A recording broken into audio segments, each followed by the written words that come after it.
खाए टूट टूट कर बिगड़े और बिगाड़ लुलटिया कम खाए दुनिया किनारे लाडली आत्मा गम खाए दुनिया गम खानो रम जानो गम खानो तीना बाटा गम खानो रम जानो गम खानो तीना बाटा जानी पुरसारी सतवारी निकाले दुनिया किनारे लाडली आत्मा गम खाए दुनिया संगे तुमने मारी आत्मा संगे तुमने मारी आत्मा धारो असली दर्द मुक्ति ने निगुड़ाए तुमने किनारे लाडली आत्मा गम खाए तुमने किखोरी अपराधी ने छोड़ तू नमकाए तुमने किनारे लाडली आत्मा गम खाए तुमने। हमारे राज्य में आज द्रौपदी के बाद द्रौपदी कन्याओं के साथ रहने लग जाती और यहाँ पे पांडव युद्ध के साथ युद्ध की तैयारियां करने लग जाती। आज युद्ध के लिए जाना था, सबसे पहले गंगा नदी को पार करना था, वो गंगा नदी पार कर आगे समुद्र को पार करना। कृष्ण भगवान देवता को याद करते और देवता का स्मरण करते उनके आज्ञा लेते समुद्र को पार करते और युद्ध के लिए आगे पहुंच जाते। वहां पे द्रौपदी द्रौपदी नदी लगभग मेरे पूरे होने आए। अभी तक पांडवों का कोई समाचार आया नहीं और मुझे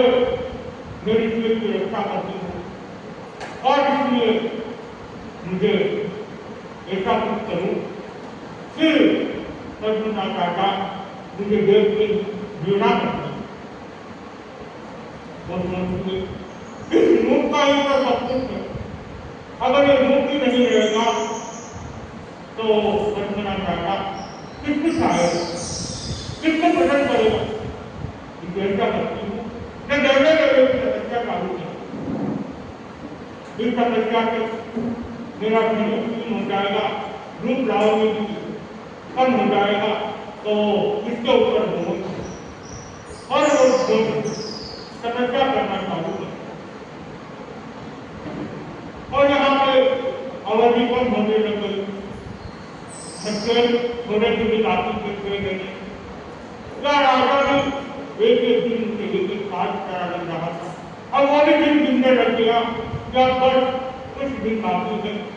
और कुछ दिन के बाद द्रौपदी को शादी करते द्रौपदी राज का रानी बना हुआ ये सपना देखने लगे और यहाँ से जिसका ऐलान हो जाता है। पांडव अर्जुनाथ के साथ युद्ध करते जब उनके हाथ दिखाई देते हैं तो पांडव कृष्ण के पास आते हैं, कृष्ण को निवेदन करते हैं कि युद्ध के लिए तुम जाओ, तुम भी हमारे साथ। अब कृष्ण भी युद्ध के मैदान में उतर जाते जब कृष्ण युद्ध के लिए उतरते हैं तो यहाँ पे युद्ध आगे अर्जुनाथ आगे बढ़ जाता है और अर्जुनाथ को ऐसा लगने लगता है कि कृष्ण के सामने मैं कुछ नहीं पाऊंगा, मेरी बहुत सामने दिख रही है इज्जत के साथ तो द्रौपदी की पैरों में जाकर गिर जाता है।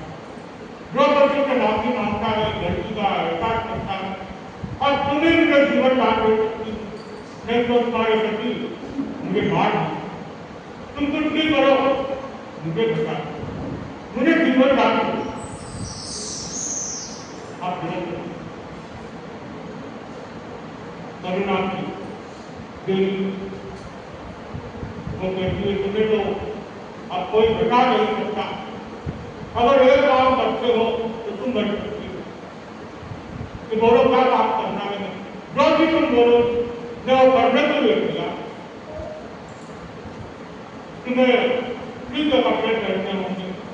और युद्ध के मैदान में निर्माण करना, वासुदेव कभी फ्री के हाथ नहीं उठाते तो तुम्हारा जीवन दान मिल जाए। हम उसके साथ कोई दूसरा रास्ता नहीं था और फ्री के कपड़े पहन के द्रौपदी के साथ युद्ध के मैदान में खड़ा करता। द्रौपदी कृष्ण के कल ने क्या किया, तुम्हें अच्छी तरह से ज्ञान है कि मैं स्त्री के हाथ नहीं उठाता हूं कि तुमने स्त्री के कपड़े पहना के लिया।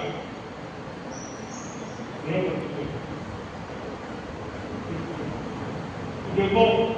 तुम मुझे माफ कर दो, इससे गलती हो गई, तुम्हें क्षमा कर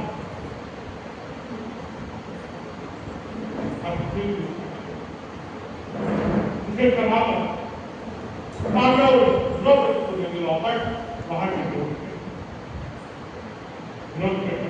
वापस वही समुद्र को पार करना, समुद्र को पार करना और आज वापस गंगा नदी पार करनी। श्री कृष्ण कहते हैं पांडवों को तुम द्रौपदी को लेकर गंगा नदी को पार कर लो और वो नाव को वापस भेज देना। मैं देवता को धन्यवाद देते मैं आई जाऊँ। पांडव नाव में बैठे वहां से गंगा नदी पार कर श्री कृष्ण देवता को धन्यवाद देते वापस गंगा नदी के पास पहुंचते हैं तो देवता नाव तो है ही नहीं। अब श्री कृष्ण चिंतन करने लग जाते हैं पांडवों ने कैसे पार किया होगा, उनको पता ही नहीं पांडव नाव में बैठ के गए। लेकिन श्री कृष्ण सोचने लगते कि पांडव ने नदी कैसे पार किया होगा, इतनी बड़ी गंगा नदी कैसे पार की होगी, उन्होंने कैसे होंगे, उनको पांडव की चिंता करने कुछ करने के बाद कृष्ण सोचते हैं उनकी देवी की करनी चाहिए, मुझे फिर जाके पांडवों को मारना चाहिए कि वो कैसे है क्या है क्या पांडव वहां से नाव के किनारे बांध इंतजार कर रहे थे, सोच रहे थे कि नदी को कैसे पार करता है, हमें देखता होंगे उनने बल कितना यहाँ से इंतजार खत्म हो गए। अब ये दूसरे सोचता है अब मुझे गंगा नदी को पार करना, तो एक हाथ में रक्त लेता है और एक हाथ नदी को पार करते रहते नदी पार करते। हालांकि टूटा हुआ था और नदी पार करने के शरीर एकदम चलते रहता, सबके चूर हो गया था। पांडवों के पास आते, पांडवों को पूछते कि तुम इस गंगा नदी कैसे पार, इतनी बड़ी नदी को बिना नाव का आप लोगों ने कैसे पार। पांडव कहते नहीं हम तो नाव में बैठ के आए, नाव से हमने गंगा नदी पार। जब तुम लोग नाव में आ गए हो तो वापस नाव क्यों नहीं गई। तो पांडव हंसते हुए कहते हम देखना चाहते थे कि तुम्हारे लिए भय टूटता है। ये बात सुनते श्री कृष्ण का क्रोध एकदम से बढ़ जाता है। हालांकि वो पता हुआ था क्योंकि बड़ी नदी पार करके आना हाथ में रक्त भेज आना कोई खाने वाला काम नहीं था और एकदम थका हुआ था। उस दुकान में उसके जूता एकदम तेज होता है। तो श्री कृष्ण पूछते तुम्हें अभी तक मेरे बल पे विश्वास नहीं है, तुमने महाभारत का युद्ध कैसे जीत किया, क्या जो तुमने ऐसे सुझा के लेके आ गए, तुम उसके डायरेक्ट तुम्हें तो मृत्यु दंड देना है। एकदम से क्रोधित हो और मृत्यु दंड देना ये बात पांडव पैरों में गिर जाते, दया मांगते, माफी मांगते हुए क्षमा याचना करते हैं कि हमारी बहुत बड़ी गलती हो गई, हमें माफ करो, हमें क्षमा कर दो। लेकिन इंसान को पूछते नहीं होता है कि द्रौपदी ने सब देख लो, द्रौपदी की अब रंगे लग गया श्री कृष्ण अबे बाहर देने वाला दुनिया बहुत मुश्किल में है और द्रौपदी रोते रोते श्री कृष्ण को चरणों में गिर जाती। आप बड़े हो, आप राजा हो, आप चाहे तो मुझे भी कोई भी जन्म दे सकते हो, बस पांडवों ने इतनी बड़ी गलती की है, उनको तो हवा से जन्म मिलना चाहिए। साथ साथ तो मेरे अगर इन्हें तुम मार दो तो मैं अबाकर बन जाऊंगी, मेरा विवाह बन जाएगा, मैं हिस्सा बन जाऊंगी, मैं कैसे जीऊंगी पांडवों। एक बार उनकी गलती को माफ और तुम्हें जो भी कभी करना है तो लेकिन मृत्यु कर अब लोग युद्ध जाति से हो रहे हैं जिसके बात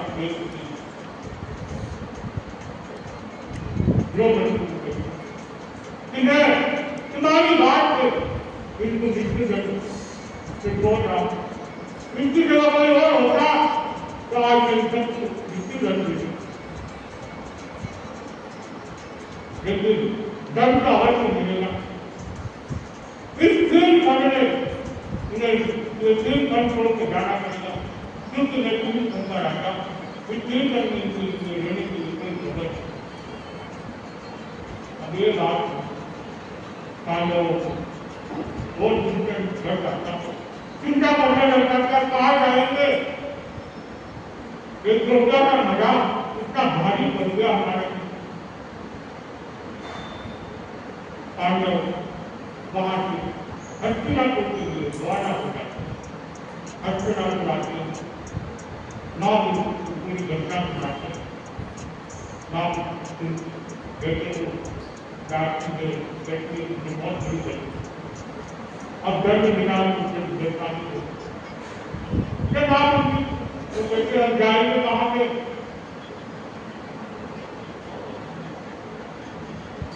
तो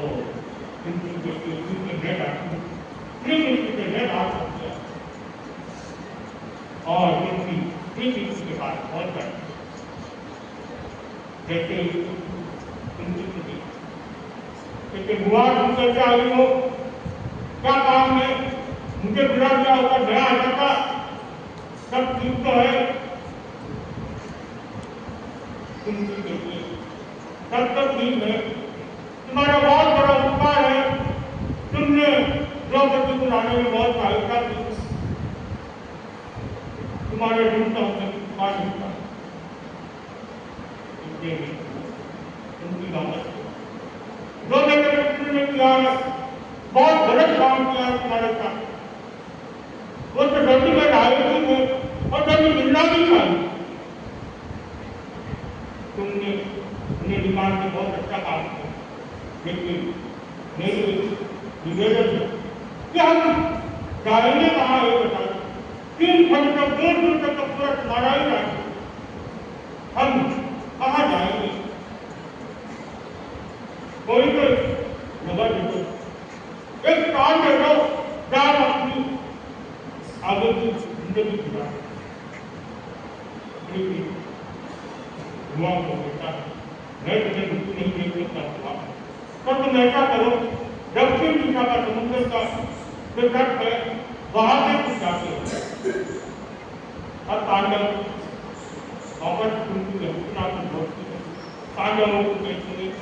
गलती दिशा का समुद्र तट के हमें देने का प्लान निकालने जाने की व्यवस्था तैयारियां हो, और यहाँ से सब आगे तैयारियां करते हुए जाने, अब हम आगे पूछेंगे कैसे समुद्र किनारे पहुंचते और क्या क्या घटनाएं घटती है वहां से किसी के साथ हो गए।